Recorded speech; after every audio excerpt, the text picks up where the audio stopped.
Hello there, welcome to another week in our garden. It's been an absolutely torrential rain this week, so the ground is very wet.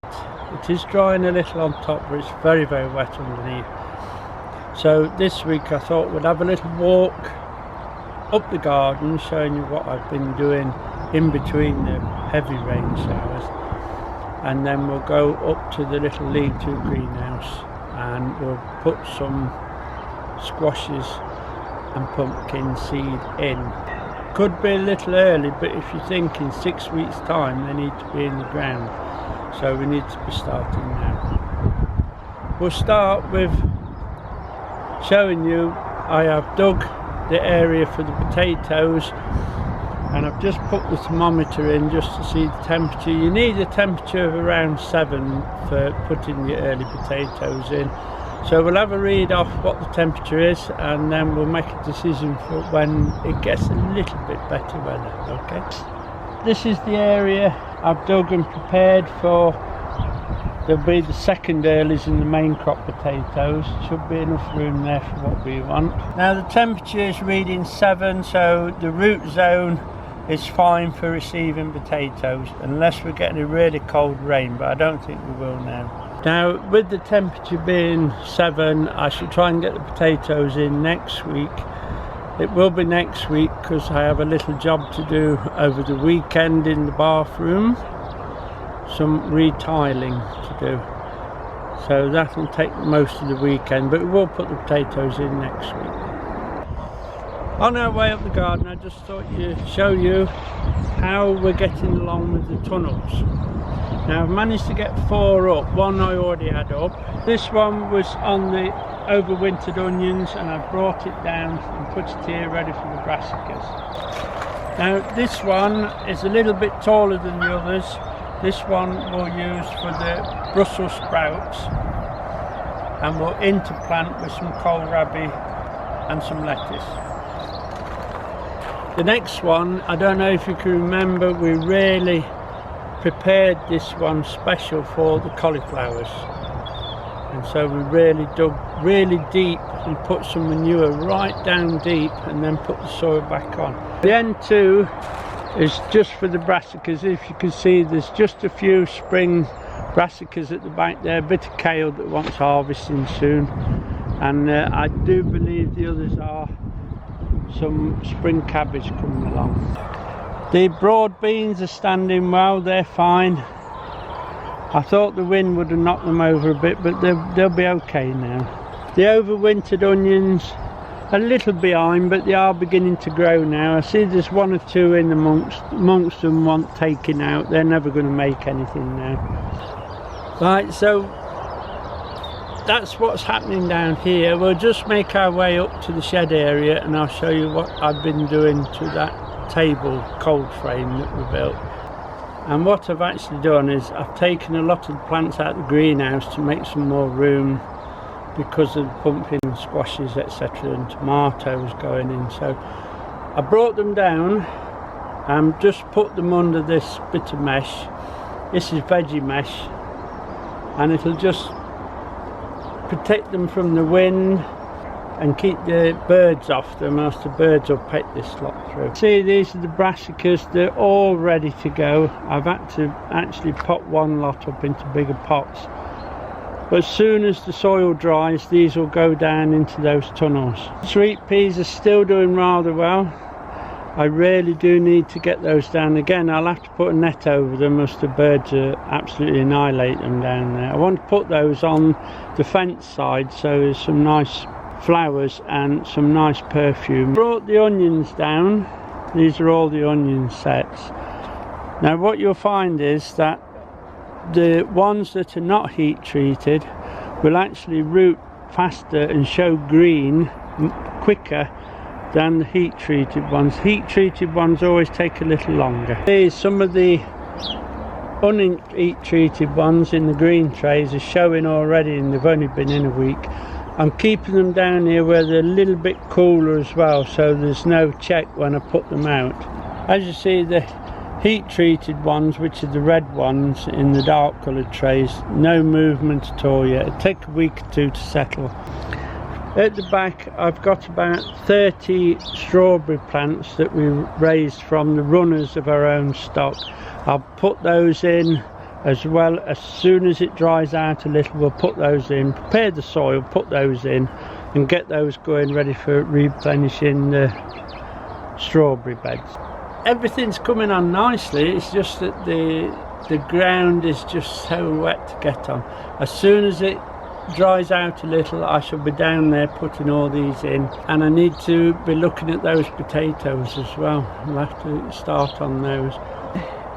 In the meantime, we'll go up to the greenhouse and we'll put these pumpkins and squashes in. I know it's a little early, but it's not as early as you think. Okay, as you see, the daffodils have finally picked up. The forsythia is coming into flower. Photinia is showing well, the red robin. The spring is slowly arriving. Right, we're in the greenhouse now. It's beautiful and warm in here. It'll warm the wall up nicely.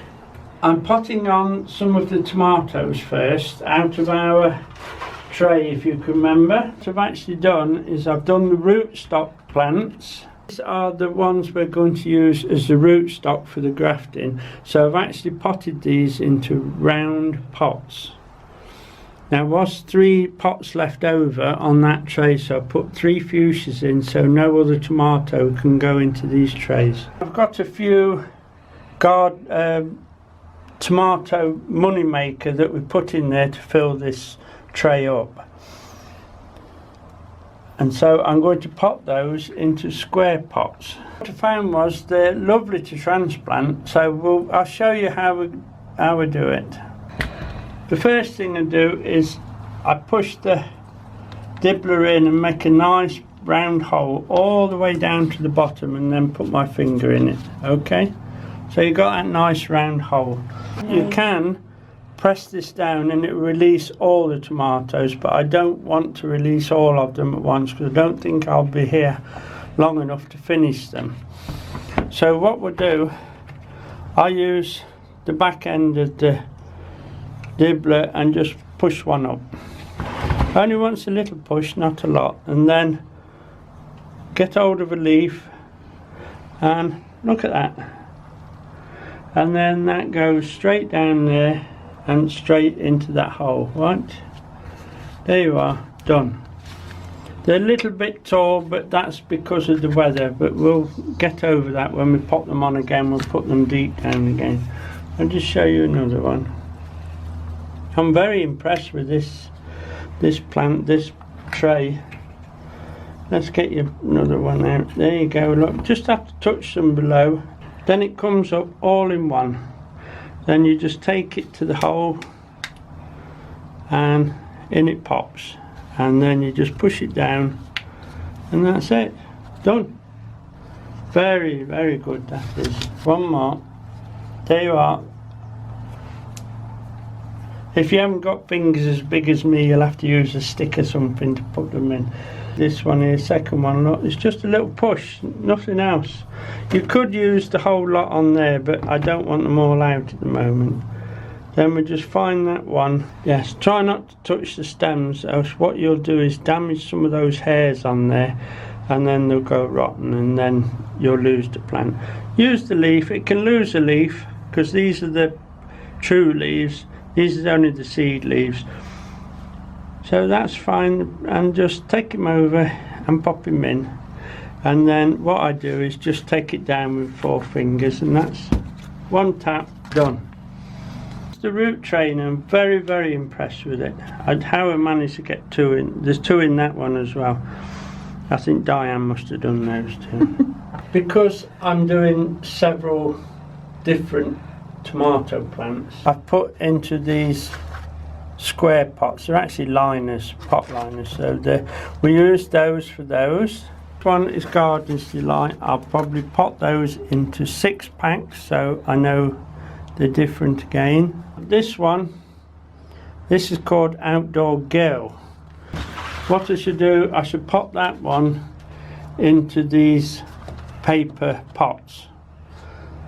I like the paper pots. I think I'm going to find another pot a little bit bigger than those, but the idea is there. So every tomato variety is in some sort of different pot, and provided we keep the labels with them, we'll know what they are, but at least different pots will know that they are different varieties. Okay, so we've got 1, 2, 3, 4, 5, 6 varieties of tomatoes will be going.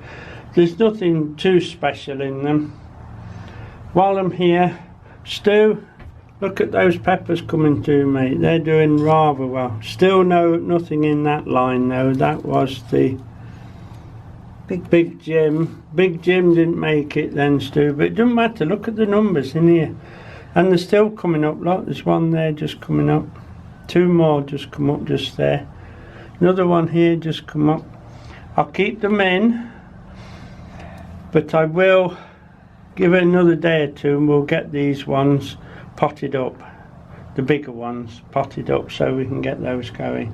There's nothing from the extra set yet, but then there's time for that yet. Now, if you're growing cucumbers in your unheated greenhouse, always remember that if it gets a bit cold, these leaves will drop down, and once they've got down to the stem, the plant seems to die. So what I do is, now they're out here in the day, at night I find room in the propagator for them at the moment because it's still a bit cold at night, but in the day they will go down because it's still quite cold. So what I do is I use 2 covers. Let me just move that one so it's not touching. I use 2 covers and keep them covered up like that in the daytime. And by keeping them covered up, you keep them nice and warm. They just will not tolerate the cold at all. They just drop down. Selection of some of the pumpkins and squashes that we're going to put in plot A on and around that frame we've put up. I just want to start getting them in now, so I've not got all of them at once. Now, this packet of spinning gourds is a little bit special because it's from one of our subscribers in the USA who has very nicely sent these for me to try. I've never seen them before, and I'm looking forward to growing them. What I'll do, I'll put TKs and these other 2 in today just to show you how we're going to do it, and then I shall progress through the week getting them all in, so we haven't got a whole batch together. It comes out steadier for potting on. Pumpkins and the squashes need quite a high temperature to germinate. I've got the pots already in the propagator pre-warming. I have watered them from the bottom, and now we'll take them across to the bench and then we'll set the seed, dampen the top, and then put them back in. Obviously put a label in. As you can see, there's all the pots we're going to use. I've pre-damped the compost, as I've said, and they're warmed up nicely now, so when we put the seed in, we'll just dampen the top and pop them back in with the label, and they'll be away in no time. TK's spinning gourds first. These TK are the ones that was in the original packet. I'm only going to put about 5 in, 5 per pot. Then if there's any problems, I can always go again, you see. Just stand them on the edge. I'm going to put 5 in. They're notoriously bad for potting on, so 5 I can manage. 1 more then. Yeah, that's those 5 in. We'll put that label in. Right, now we'll put the other ones in.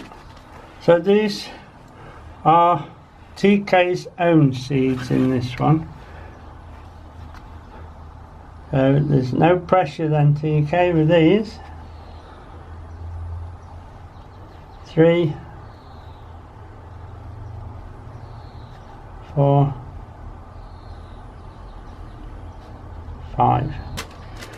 And so we will set again if we have problems, but as you see, like TK seed, they'll pop those in there like that. We'll get these away and we'll do the next. Now, when TK sent these, she also sent a decoration that she'd made out of these, one for Diane and one for Gemma, and they loved them. They actually finished up on their Christmas trees, and now they've gone away with the Christmas decorations to come up every year. Very nice, TK, thank you very much. We'll put two pots in. Same again, all these sort of seeds, if you can, stand them on their edge. They seem to grow better from this sideways on. Like that. One. It's not a job for these big hands really, but I manage. There you go. Oops. That's those 5 in. We'll put the labels straight in because they all look the same when you're done them. Now that's the white scallop, this shape you see here, so it look very nice, they will. And last but not least, Cornell's Delicata. Same again, we'll do 2 pots again. Stand them on the edge if we can.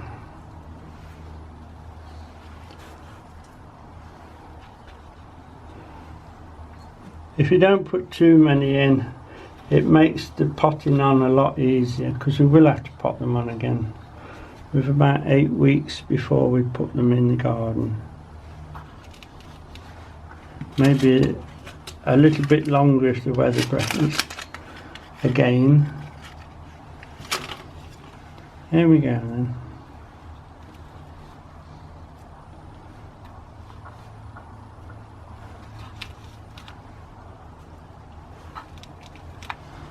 Cornell's Delicata. We grew one very similar to this last year, very nice.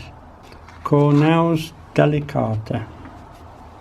Now we'll just top off the pots, dampen them down and get them in that prop. It's just a little bit of sieved compost with some vermiculite in, just to keep those tops moist, and just top them off. A little bit more in that one, I think. There you go. And then we'll just press them down with one of the pots and that'll do.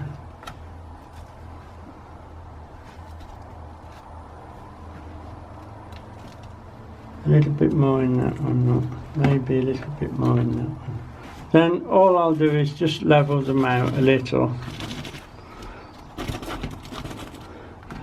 And once I've levelled them, I use one of the bottom of the pots, make sure it's clean, and just lightly press them till they're down. There you go.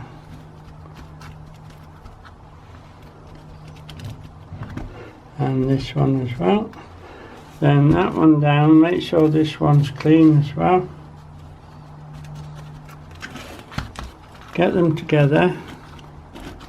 And then we just, if you squeeze gently, it just lets enough water out just to wash the compost down. If you squeeze too hard, you'll blow the compost and the vermiculite off. Make sure they're well wet. Because next time we see these, we want to see plants on them.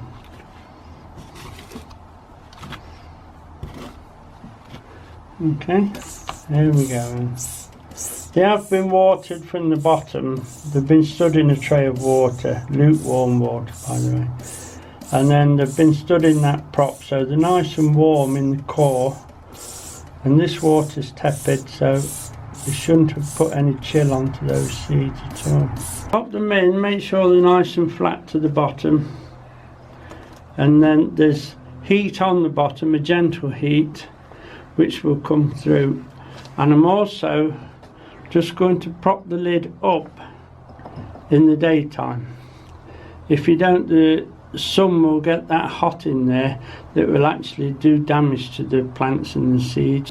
Like we've done on the other one, look, just put it on those 4 bits of wood, make sure the vents are all open, and then it'll let the air through.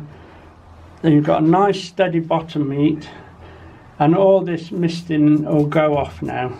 Now that's the seeds in, or the start of putting the pumpkin squashing seeds in. Now that'll be about it for this week. Hope you've enjoyed it, and quite a bit of work to do in house now.